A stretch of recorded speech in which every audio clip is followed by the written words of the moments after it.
രമയിലേക്ക് വരികയാണ്. ശ്രീമതി രമ, ഇപ്പോൾ താങ്കൾക്ക് വ്യക്തിപരമായി തന്നെ ഏറ്റവും മുറിവേറ്റ് നിൽക്കപ്പെട്ട സമയത്ത്, ഏറ്റവും മുറിവേറ്റ് നിന്ന സമയത്ത് ചേർത്ത് പിടിച്ച നേതാവാണ്. അതിന് അദ്ദേഹം പാർട്ടിയോ അന്നത്തെ രാഷ്ട്രീയ സാഹചര്യമോ ഉപതെരഞ്ഞെടുപ്പോ ഒന്നും ഒരു എക്സ്ക്യൂസ് ആക്കിയില്ല. ഹൃദയത്തിന്റെ ഭാഷയിൽ ഹൃദയം പറയുന്ന കാര്യങ്ങൾ കേട്ട അത് ഫോളോ ചെയ്ത ഒരു മനുഷ്യൻ, ആത്യന്തികമായി മനുഷ്യനായിരുന്നു വി എസ് അച്യുതാനന്ദൻ എന്നുള്ളത് കൊണ്ടാണ് ഇത്രയധികം മനുഷ്യർ. ഇത് ആരും ആഹ്വാനം ചെയ്തിട്ട് വന്ന ജനക്കൂട്ടമേ അല്ല, മറിച്ച് സ്വന്തം നിലയിൽ. ഞാനിന്ന് ആ ക്യൂ ഒക്കെ അവിടെ നിൽക്കുന്ന മനുഷ്യരോട് സംസാരിക്കുമ്പോൾ ചില ആളുകൾ കരഞ്ഞുകൊണ്ടാണ് നിൽക്കുന്നത്, ചില ആളുകൾ സംസാരിച്ച് തുടങ്ങിയ ആൾക്കാരെയും എന്ന നിലയിലായിരുന്നു. ഇത്രയും ഹൃദയത്തോട് ചേർത്ത് പിടിച്ച ഒരു നേതാവ് ആയി വി എസ് അച്യുതാനന്ദൻ മാറിയത് അദ്ദേഹം എല്ലാ കാലത്തും മനുഷ്യത്വം പുലർത്തി എന്നുള്ളത് കൊണ്ടായിരിക്കുമല്ലോ.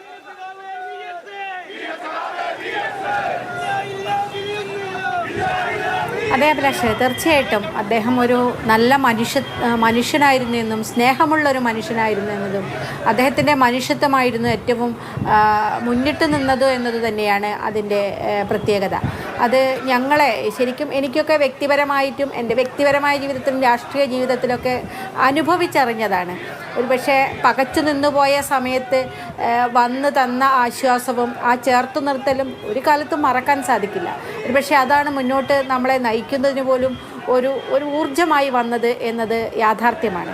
അങ്ങനെ ഒരുപാട് മനുഷ്യർക്ക് അത്തരത്തിൽ മനുഷ്യത്വത്തിൻ്റെ ഭാഗമായിട്ട് തന്നെ നിന്നുകൊണ്ട് അദ്ദേഹം നടത്തിയ പ്രവർത്തനങ്ങൾ നമ്മൾ നോക്കൂ അഭിലാഷേ, പെൺ പോരാട്ടങ്ങളോടൊപ്പം പലപ്പോഴും ഏറ്റവും മുൻപന്തി നിന്ന നേതാവായിരുന്നു വി എസ് എന്നത് എടുത്തു പറയേണ്ടതാണ്. നമ്മൾ 2017 നമ്മുടെ പ്രിയപ്പെട്ട നടിക്ക് നേരെയുണ്ടായ അതിക്രമത്തുമായി ബന്ധപ്പെട്ട് പലരും ഈ വേട്ടക്കാരനോടൊപ്പം നിന്ന സമയത്ത് പക്ഷേ വി എസ് വളരെ കൃത്യമായ നിലപാടെടുക്കുകയും അതിൻ്റെ കൂടെ നിന്നതുമൊക്കെ നമ്മൾ കണ്ടതാണ്. അവിടുന്ന് ഇങ്ങോട്ടേക്ക് സമരസ്ഥലത്ത് പോയിരുന്നത് നേരത്തെ ദീദി ഒരു കുറിപ്പ് പങ്കുവച്ചപ്പോൾ അതിനകത്ത് കാണാൻ സാധിച്ചു. അതുപോലെ തന്നെ നേരത്തെ പ്രിയപ്പെട്ട സൂസൻ ജോർജ് പറഞ്ഞ സംഭവം അതൊക്കെ നമ്മൾ അറിയുന്നത് ഇപ്പോഴാണ്. കാരണം ആ പെൺകുട്ടിയുടെ അടുത്ത് പോയിട്ട് അവർക്കൊരു പൈസ കൊടുക്കുമ്പോൾ മുത്തശ്ശൻ തന്നതാണെന്ന് പറയൂ എന്ന് പറഞ്ഞൊരു പൈസ പണം കൊടുക്കുന്നു എന്ന് പറയും നമ്മളാരും കേൾക്കാത്ത കാര്യമാണ്. അപ്പോൾ ഇത്തരം സംഗതികളൊന്നും കൊട്ടിഘോഷിച്ച് നടക്കാൻ വി എസ് തയ്യാറായിരുന്നില്ല എന്നുള്ളതാണ്. എൻഡോസൾഫാൻ മേഖലയുടെ വിഷയത്തിലെ സംബന്ധിച്ച് നേരത്തെ സുരേഷ് സൂചിപ്പിച്ചു. ആ മേഖലയിൽ പോയി ഇടപെടുകയും ആ കുഞ്ഞുങ്ങളോടൊപ്പം നിൽക്കുകയും ചെയ്ത പ്രശ്നങ്ങൾ, കുടിയിറക്കപ്പെട്ട മനുഷ്യരുടെ കൂടെ നിന്ന വി എസ്, ഭൂമാഫിയക്കെതിരെ നിന്ന വി എസ്, പെമ്പിളയൊരുമൈ സമരം മുന്നാറിൽ നടക്കുന്ന സമയത്ത് ഞാനൊക്കെ സമരത്ത് നേരിട്ട് കണ്ടതാണ്. അവിടെ രാത്രി അവിടെ വന്നിരിക്കുകയാണ് വി എസ്. ആ സ്ത്രീകളോടൊപ്പം ആ പെണ്ണുങ്ങളോടൊപ്പം അവിടെ വന്നിരുന്ന് ഇതിനൊരു തീരുമാനമാകണമെന്ന് പറയാൻ അവിടെ വന്നിരിക്കുന്ന വലിയ പ്രായത്തിൽ വലിയ പ്രയാസം ഉള്ള സന്ദർഭത്തിൽ നല്ല പ്രായമുള്ള സമയത്ത് പോലുമാണ് അതൊക്കെ.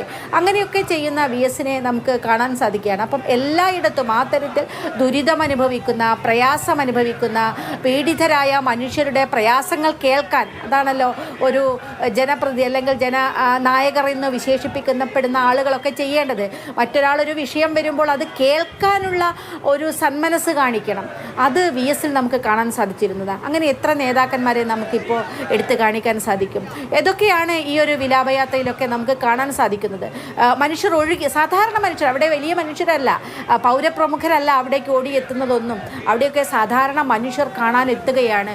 ആ കാണാനെത്തുന്ന കാഴ്ച തന്നെ നമുക്കത് തരുന്നത് ആ സ്ത്രീകളൊക്കെ, ആ തൊഴിലാളികൾ, സാധാരണ മനുഷ്യർ, അവർക്കൊന്നും ഒരുപക്ഷെ ഒരു പരിചയം ഒന്നും ചെയ്തു കൊടുത്തിട്ടല്ല. പക്ഷേ ഞങ്ങളുടെ നേതാവ് വി എസ് ആയിരുന്നു. ഒരു നോക്ക് കാണണം എന്നുള്ളത് പറയുന്നിടത്തേക്ക് ഒരു നേതാവിന് എത്താൻ സാധിക്കുന്നത്, ഒരു ജനപ്രതിനിധിക്ക് അല്ലെങ്കിൽ ഒരു രാഷ്ട്രീയ പ്രവർത്തകന് എത്താൻ സാധിക്കുക എന്ന് പറയുന്നതിൽ, അതിൽ കിട്ടുന്നതിലപ്പുറം ആദരവ് ഒരു മനുഷ്യനും കിട്ടാനില്ല. ആ ആദരവാണ് നമ്മുടെ പ്രിയപ്പെട്ട സഖാവിന് ഇപ്പോൾ ലഭിച്ചുകൊണ്ടിരിക്കുന്നത്. നേരത്തെ ജോസഫ് സി മാത്യു സൂചിപ്പിച്ചതുപോലെ നേരത്തെ നമ്മൾ കണ്ടതാണ്. ഇ കെ നായനാരുടെ വിലാപയാത്രയിൽ നമ്മളത് കണ്ടതാണ്. കഴിഞ്ഞ വർഷം 2 വർഷം മുന്നേ സഖാവ് ശ്രീ ഉമ്മൻചാണ്ടി സാറിൻ്റെ യാത്രയപ്പ് വിലാപയാത്രയിൽ നമ്മളത് കണ്ടതാണ്. അവരൊക്കെ ഈ തരത്തിൽ മനുഷ്യരോട് ഇഴുകിച്ചേർന്നുകൊണ്ട്, മനുഷ്യരോടൊപ്പം നിന്നുകൊണ്ട് അവരുടെ പ്രശ്നങ്ങൾ കേൾക്കാൻ, അവർക്ക് ഇടയിൽ ജീവിക്കുകയാണ്.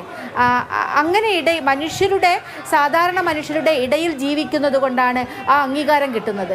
ആ അംഗീകാരമാണ് തീർച്ചയായിട്ടും ഏതൊരു മനുഷ്യനും കൊതിക്കുന്നത്. ഏതൊരു രാഷ്ട്രീയ പ്രവർത്തകരും പൊതുപ്രവർത്തകരും കൊതിക്കുന്ന അംഗീകാരം അത് തന്നെയാണ്. അങ്ങനെ മനുഷ്യരുടെ ഹൃദയങ്ങളിൽ ജീവിക്കാൻ സാധിക്കുക എന്ന് പറയുന്നത് അതൊരു മഹത്വമാണ്. അത് സാധിച്ചു വി എസിന്. തീർച്ചയായിട്ടും നമ്മുടെ പ്രിയപ്പെട്ട VS ഇത്രയും പ്രായം നമുക്ക് പിടിച്ചു നിൽക്കാൻ അറിയാം, നമുക്ക് കിട്ടില്ല എന്നറിയാം. എന്തായാലും ആ സമരധന്യമായ ആ ജീവിതത്തിന് ഹൃദയത്തിൽ നിന്ന് നമുക്ക് അന്ത്യാഞ്ജലി അഭിവാദ്യങ്ങൾ അർപ്പിക്കാം. അഭിലാഷ്.